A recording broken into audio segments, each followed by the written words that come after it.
Okay.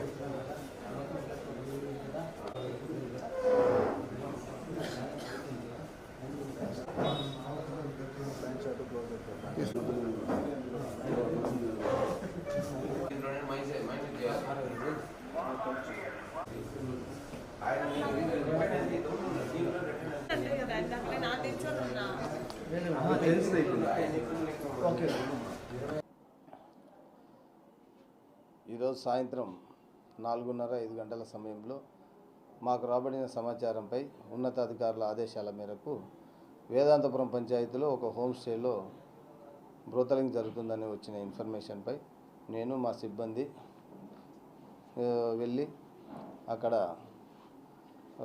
తనిఖీ చేయగా అక్కడ ఒక 4 లేడీసు, ఒక 3 జెంట్స్ ఉన్నారు. వారిని విచారిస్తే ఏమనగా దాని వాస్తవ విషయాలు చెప్పినారు. దాని మీద వాళ్ళని స్టేషన్కి అక్కడే మాజర్ రెడీ చేసుకుని తీసుకొని రావడం జరిగింది. పూర్తి సమాచారం ఇన్వెస్టిగేషన్లో తెలుస్తుంది. దాని విషయం తెలియజేస్తాం. వీళ్ళు కొంతమంది బెంగళూరు నుంచి, హైదరాబాద్ నుంచి రావడం జరిగింది.